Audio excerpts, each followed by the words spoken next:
Voilà. Match baluki mbote na bino ba union surtout bolingaka mwana mboka président Moustapha na musala o tezoko sala kati na mboka na biso République démocratique du Congo. Tangu ifweni bandeko na ngai bola muka bozali place no bozali s'abonner, partagez, likez l'émission, abonnez-vous, partagez, likez l'émission to sala biso malamu mingi bandeko na ngai ba congolais toye ko solola na bino si la situation politique ya République démocratique du Congo. Situation politique ya République démocratique du Congo. Yango parmi ba point toko solo na bino awa lelo na émission na biso journée à lelo. Yami balé toko solo la sire déplacement ya président ya Assemblée nationale na kombo ya monsieur Vital Kamerhe na niveau ya Uganda. Na assemblée parlementaire o esalemaki na Uganda. Place oye akendaki ko représenter parlement congolais. Il est allé au nom du Parlement de la République démocratique du Congo et il est allé comme porteur de message au Yofo Apesa et pas il y a président ougandais Yoweri Kaguta Museveni. Naba adir nae. Mais pendant que ce déplacement qui a mené Vital Kamerhe au niveau de l'Ouganda, na Kampala, place Oyoyo, à Kenya qui représentait la République démocratique du Congo. Et il est allé comme président de l'Assemblée nationale, comme président d'une institution qui est comme le Parlement, comme l'Assemblée nationale, pour aller parler au nom du pays. Mais Tomoni, tant que moi Namboka, président de l'Assemblée nationale, l'honorable Vital Kamerhe a Kekuna na niveau. Il y a Ouganda, à Lobby, il a été accueilli. Comme Bayamba qui est le sous en huis clos, au Basolola qui n'a président Yoweri Kaguta Museveni. Mais par rapport à Yamaloba wana, oye loba mikuna, ba caméra na biso ekotaki. Ba caméra na biso ekotaki et yebaki ce qui s'est passé là-bas. Bande konangai. Au moment où je vous parle actuellement, la République démocratique du Congo, notre pays, mon pays, votre pays, est en conflit, est en guerre avec les Rwandais. Ça fait peu de mots, peu de temps. Mikolo Eleki Ebele, Ombo Kanabiso, Tozana Bitumba, na Rwanda. Que le président rwandais ignore, il n'a jamais accepté qu'il est au Congo. Atikala jamais condamné que y a dans la République démocratique du Congo. Atika n'a jamais condamné que le Congo est agressé par les Rwandais. Atika n'a mon côté qu'on accepté, qu'on affirmé que le Congo est en guerre avec les Rwandais. Atika n'a jamais été la République démocratique du Congo est agressée par les Rwandais. Paul Kagame n'anima jamais que soldats naye, armée naye, et dans la République démocratique du Congo. Mukolo Mokote, Kagame alobaka kake, c'est un problème congolais. Alobaka ke, le problème ya RDC, c'est un problème congolais. Bitumba wana etali ba congolais. Etali Rwanda te. Rwanda azalaka na Congo te.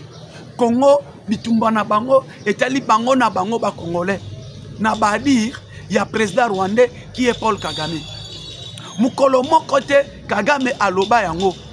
Atikala ko affirmer te que makolo na ye eza na Congo biloko na basoda ne baza na Congo aloba kaka eza problème ya ba congolais eza problème ya Rwanda te eza problème congolais. Mais ce qui m'étonne oye kamwisinga ba adi ya président ya Assemblée nationale qui est le professeur Vital Kamerhe. Ba adir na ye makambo ye alobi ba propos à tenir vis-à-vis la République démocratique du Congo. Président Vital Kamerhe et l'Assemblée nationale Mututu a salué l'initiative ya Amérique na kati ya Congo. Mututu a salué yango que Amérique a trouvé solution. Il y a Rwanda na RDC. Amérique aye accompagner le processus de paix. Acha paix entre les deux pays, entre le Rwanda et la RDC. L'Amérique veut que la paix règne. Alingi koyoka makambo abitumbate. Alingi koyoka ete kimia ekota. To trouver compromis sur la paix entre le Congo et le Rwanda. Mais le président de l'Assemblée nationale, l'honorable Vital Kamerhe, accueilli n'a pas propos à son contenu. Il veut annier Alingi Aboya processus de paix initié par les États-Unis d'Amérique. Processus initié par les États-Unis d'Amérique. Pour trouver la paix entre le Congo et le Rwanda. L'Amérique a initié un bon processus. Toi, on a deux processus. Processus, il y a Doha, na Qatar. Na processus, il y a États-Unis d'Amérique. Et processus, il y a Doha. Mututu ayebi évolution na yango. Ou initiative ya Mir ya Qatar. Alingi ete kimia ekota. Entre les deux pays. Yemoko Kagame mutakendaki koluka Mir ya Qatar. Et Mir ya Qatar pour trouver compromis afin de sabango mibala. Et batubamoni délégation congolaise est bien représentée na niveau de Doha par Papi Mbouyi, qui est le directeur général adjoint de la direction générale des migrations. Et le AG ya ANR, Tomoni général Moubiaï, Bazakuna, et quelques membres, quelques experts, il y a République démocratique du Congo qui sont au niveau de Doha. Et côté ya États-Unis, la ministère des Affaires étrangères, ministre d'État des Affaires étrangères, qui a chef, il y a délégation, il y a conseil, côté il y a États-Unis, Madame Thérèse Kaikwamba Wane, qui est là, et tout le monde, délégation Congo, le processus est malam. Le processus est évolué malam. Na niveau de Doha, même il y a niveau, il y a États-Unis d'Amérique. Ce que je n'ai pas compris, bah dire, il y a professeur Vital Kamerhe. Na niveau ya Uganda, que processus y a paix.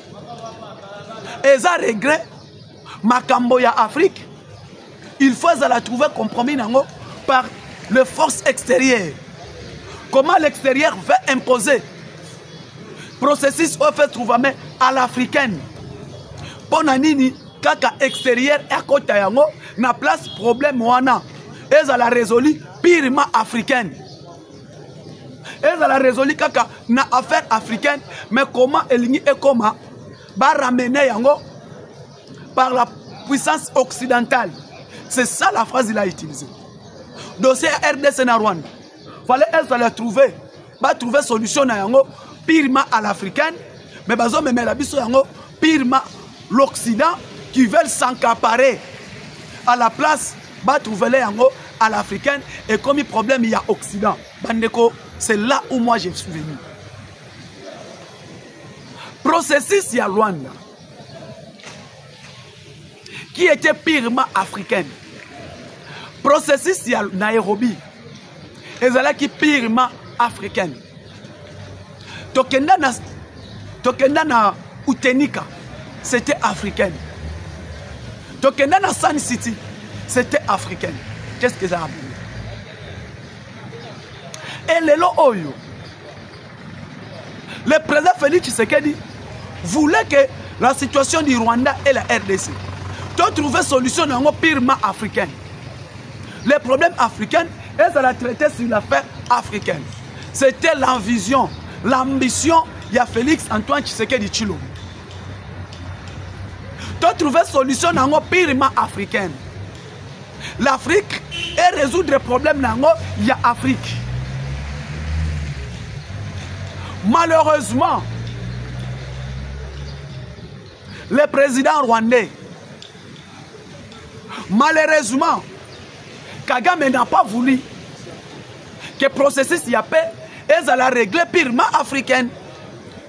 C'est Kagame qui n'a pas voulu que Kimia o écoute purement africaine. Mais président Félix, Alinga qui te résoudre le conflit oyo purement africaine. C'était dans l'ambition, dans la vision du chef de l'État. Que Bissona Rwanda a trouvé compromis à paix purement africaine. Mais c'est le Rwanda qui n'a pas voulu. Le Rwanda qui n'a pas voulu. Tobandina Kagame na Luanda. Kagame na Luanda à Kimaki. Le 15 décembre 2024. Où place accord de paix. Il y a Afrique qui a signé. Mais Kagame a linga qui koyate. Kagame a dribblé Kibiso. Kagame voulait que s'encaparer, qu'il continue de piller les minéraux de la RDC. Nenga mesana ko piller yango, nenga mesana ko iba yango, yango na ambition ya Kagame. Et lelo oyo. Bandeko ba congolais, boko comprendre ete que non, si lelo to comprendre ka position. Il y a président, il y a Assemblée nationale. Place Fati à lobby, oui. Il y a côté les man, non. Place Fati à lobby, non. Il y a Koloba Loba, oui. C'est qu'est-ce qui se passe? Place Yoto comprendre, Ezanini, le chef de l'État, qui est le garant de la nation, qui est l'homme le mieux informé à la République, qui connaît la situation du Congo. Ok, il n'a fait de mission à Congo. Aucun frais de fonctionnement à l'État, aucune mission de service à Congo, fallait au soukra na ba limite, aucun que tout a bordir.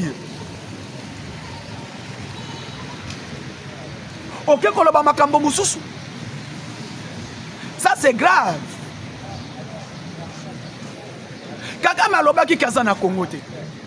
Il n'a jamais avoué qu'il est au Congo.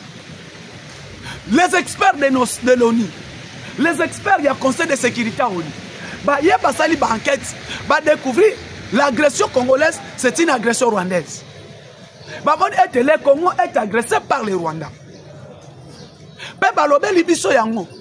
Que l'armée rwandaise est au Congo.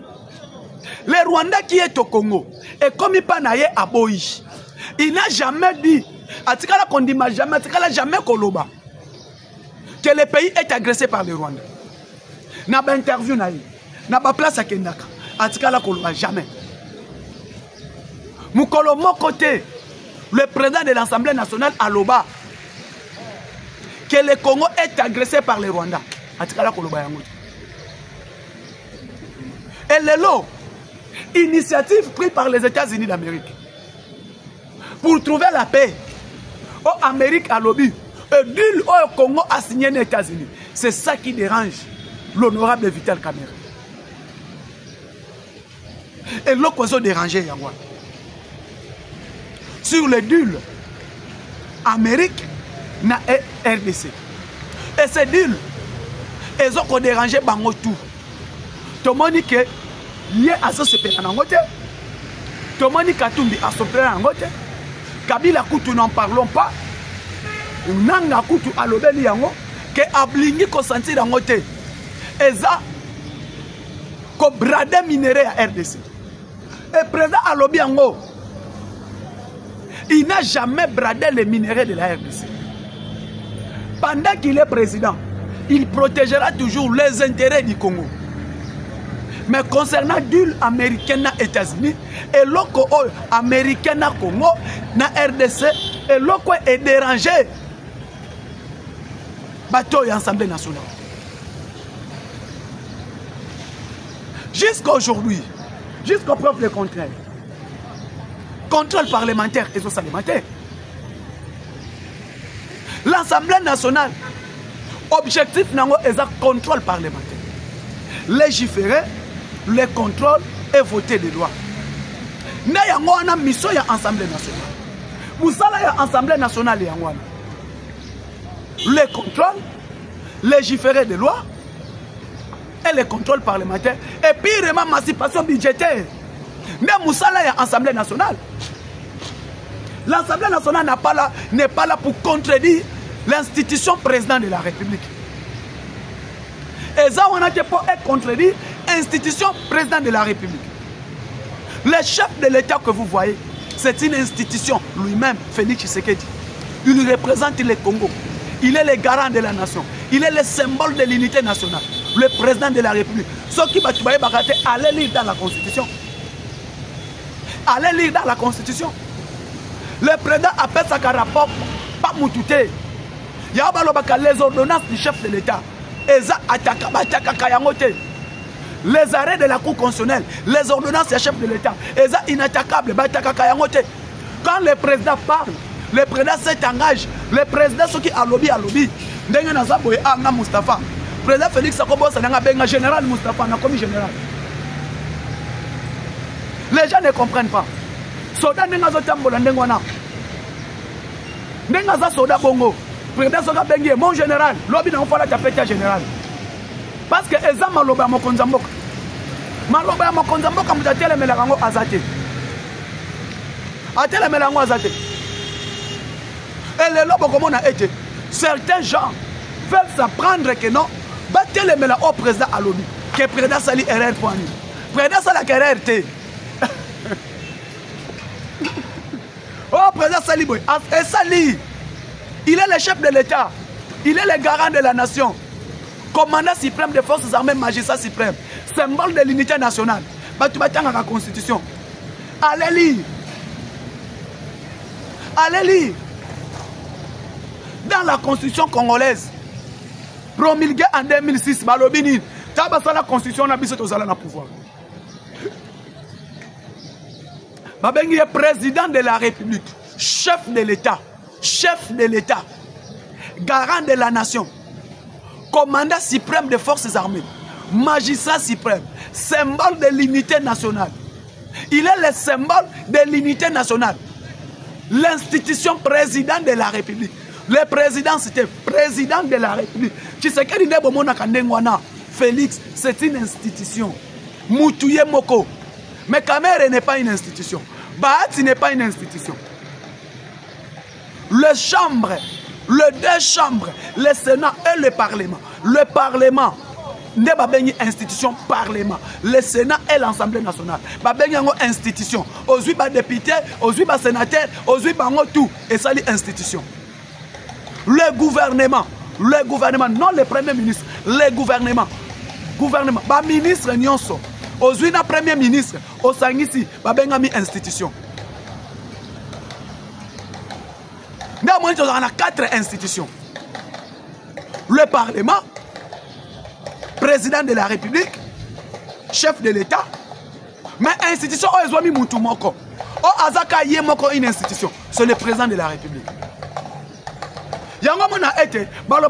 Les ordonnances du chef de l'État, quand le président signe une ordonnance, il nomme,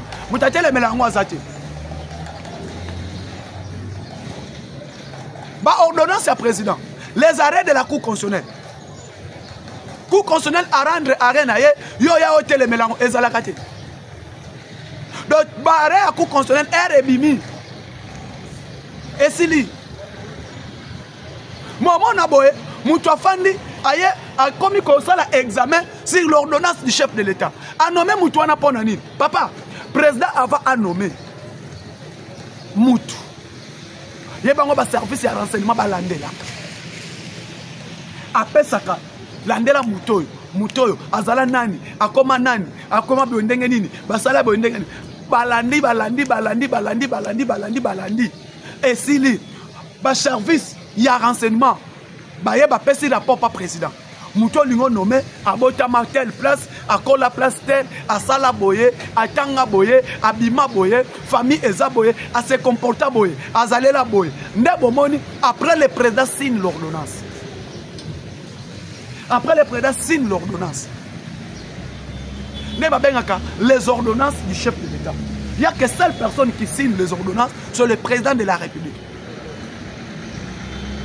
Décret loi même, il y a premier ministre. C'est le premier ministre qui signe les décrets loi. Les arrêtés par les arrêts parlementaires. Les arrêts de la Cour constitutionnelle. Mais les ordonnances sont signées par les chefs de l'État.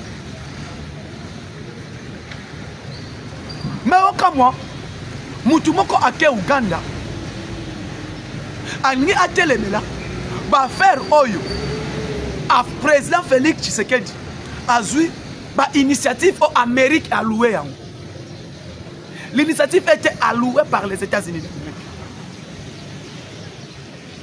Et Moutoutou a bêté l'initiative. Le deal américain. Oh, et Kolongola Congo na bohumbu au Rwanda akanga Congo. Et le oyo. Sur les minéraux stratégiques à RDC. Tant que Yozolo ba été, ba faire Rwanda photo traité en pire Afrique. Mukolomo côté au téléman dans l'Assemblée nationale pour l'Obela. Agression toujours subie par les Rwandais. Tu n'as jamais parlé de ça. Pendant la campagne électorale, le président parlait concernant cette agression des Rwandais. Le président a mis la diplomatie en marche pour que tout le monde a faire Oyoya. Il y a évasion toujours subie par les Rwandais.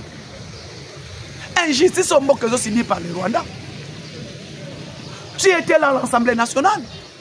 Tu es là toujours à l'Assemblée nationale. Mais comment il y a représenté le pays? Ok, non, il affaire aux États-Unis, n'a affaire à Doha, aux autres côtés, les Mélango, il fallait la processus à l'africaine. Mais processus à l'africaine, tu bandis qu'on fait en Afrique. Tu limite à trouver concernant qui est en Afrique. Qu'est-ce que ça a apporté?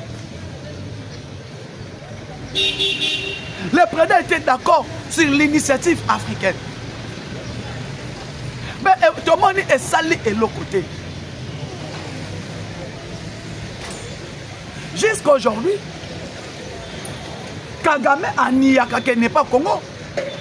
Kagame a dit qu'on ne dit jamais Azana Congo.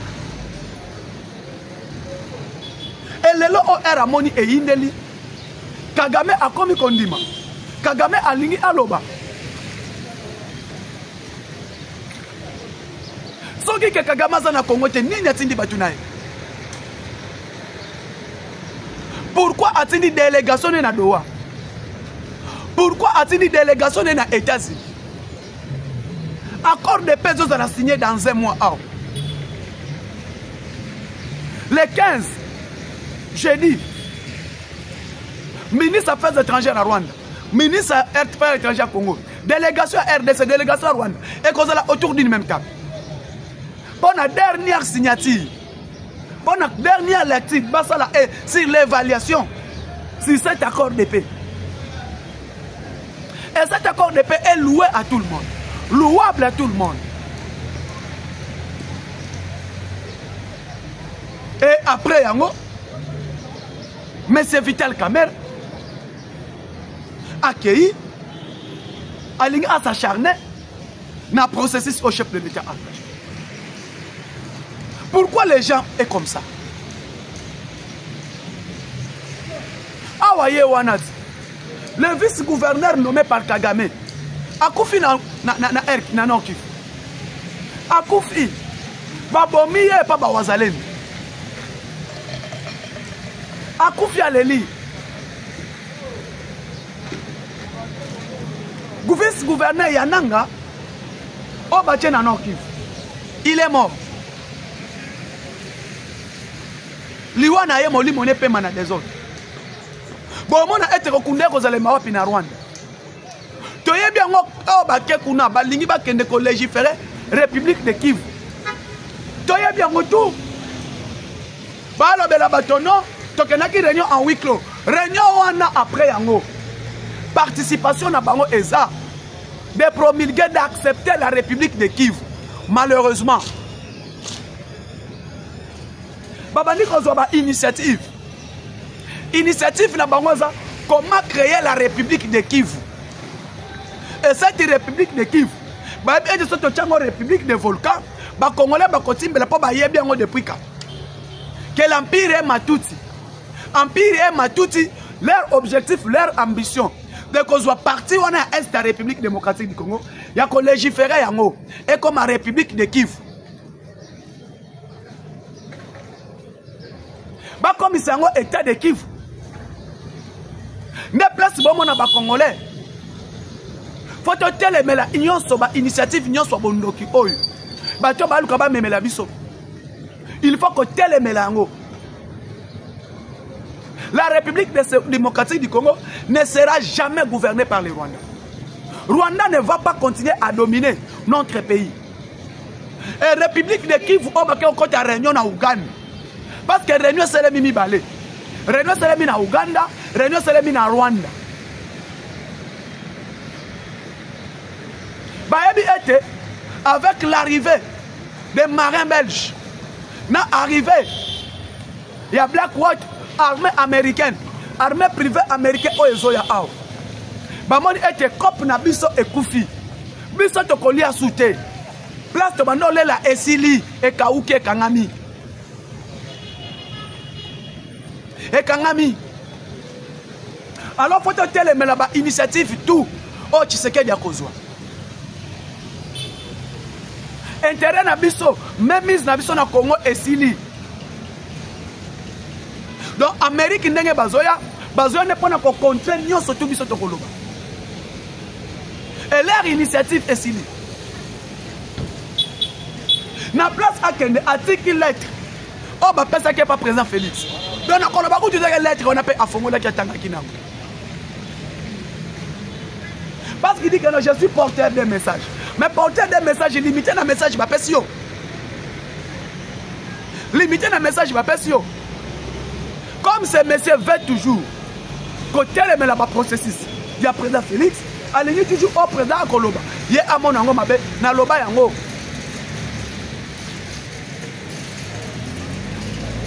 Na loba yango. Nous surtout oyo. C'est nous-mêmes.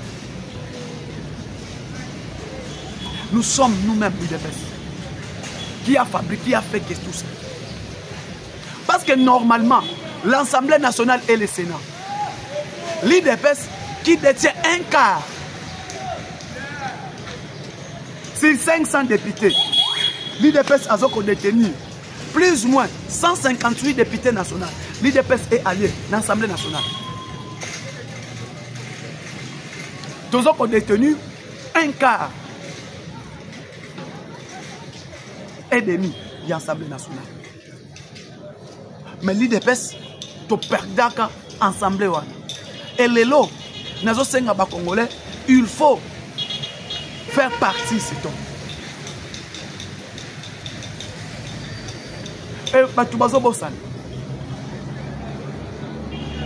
Tolandi, Machat Boulos. Boulos, parce que au plus tard dans 7 mois, Sassou est parti.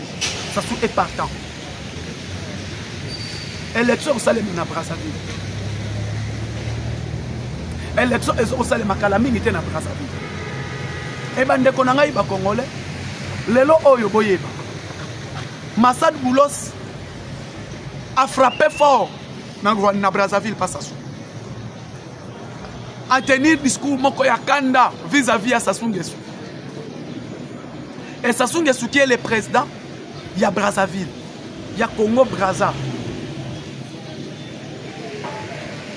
Concernant Mabele au attaqué la Rwanda. Concernant Dul au bazan na Kagame. Concernant les préparatifs au Yamabe bazo sala. Parce que selon la France, Rwanda na Brazza, fallait qu'on attaque c'était de l'Union africaine. Parce que quand il Mabele au Brazzaville, Rwanda, Kagame a sommi na Brazza, 11 000 hectares. Mabele wana. Et Kangami na RDC. C'est pire maba na Congo. Congo Kinshasa. Et Mabele wana Rwanda a sommi. Et ambition ya Kagame zani, c'est d'envahir la République démocratique. Et ambition ya Batouti, Batoubaye Bakayangote. Le lot auto qu'on comprendre, les Éthiopiens bayana Congo kosenga kabambong, ils étaient de Tutsi. Les Éthiopiens bayao, oh les Éthiopiens baye, Batouanzala, bazosenga bambong, ce sont des nilotiques de Tutsi. Le lot qu'on comprendre. Bakenda wapi. Et beaucoup na lelo, la République sert ya Brazzaville, ba continue à Dul na Kagame pour attaquer maintenant. Pour attaquer Kinshasa. Massad Boulos a commis na Brazza. A ABC Sassou. ayebisi Sassou apesi un message clair ayebisi Sassou soki omeki soki au contraire o attaquer Congo Kinshasa sache-le bien okozala te soki ose kotombola minduki na otalisi Kinshasa bulosa na Braza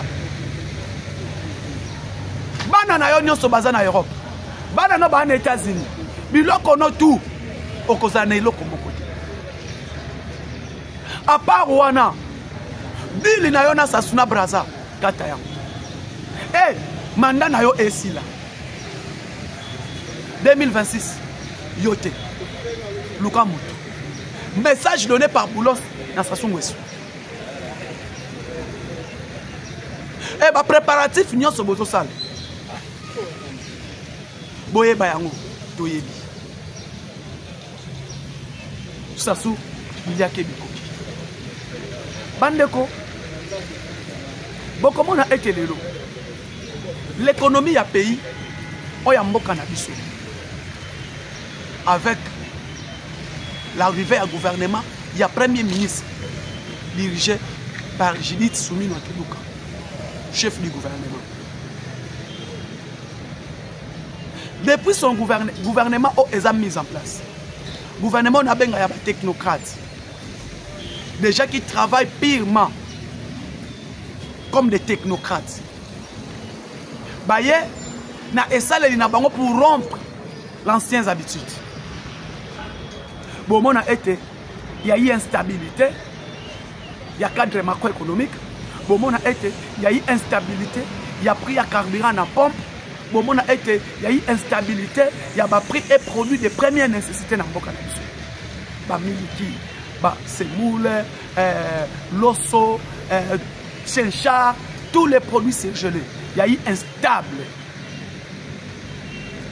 Mais aujourd'hui, ce que je peux vous dire, mes frères congolais, depuis que la mise en place du gouvernement Soumino, bon, on a été instabilité, hémorragie et kangama depuis le professeur Daniel Moukoko Samba Aza à la tête de l'économie nationale. Depuis son arrivée, le vice-premier ministre de l'économie nationale, Daniel Moukoko Samba, a bondi pour arrêter cette hémorragie. Il y a instabilité, il y a cadre macroéconomique. A bondi arrêter cette hémorragie. Il y a inflation, il y a toyamoni. À rompre, à kangi hémorragie, il y a inflation, il y a prix à carburant à pompe. À kangi, pe akitisi. Au moment où je vous parle, le professeur Daniel Moukoko Samba a travaillé d'ici cette semaine pour un prix à carburant et kita sous la pompe. Bah, produit à première nécessité, inflation maintenant comme matin du jour au jour. Le professeur Moukoko Samba a bouni et kita et fanda stable. À part Rwanda, comment on a été bruit à maïs, et comment il a arrêté na Kasai et Katanga. Le oyo biloko wana nyonso tout et loba masute depuis que Moukoko Samba est à la tête, il y a économie nationale. Dette manque à gagner autre banako perdre 300 millions depuis que Moukoko Samba est arrivé, manque à gagner ça soit 300 millions te commis à 16 millions. Pour vous dire, cet homme, le professeur Daniel Moukoko Samba, il a fait un grand travail au sein du gouvernement des technocrates dirigé par madame la Minita, la première ministre Judith Soumino Keluka.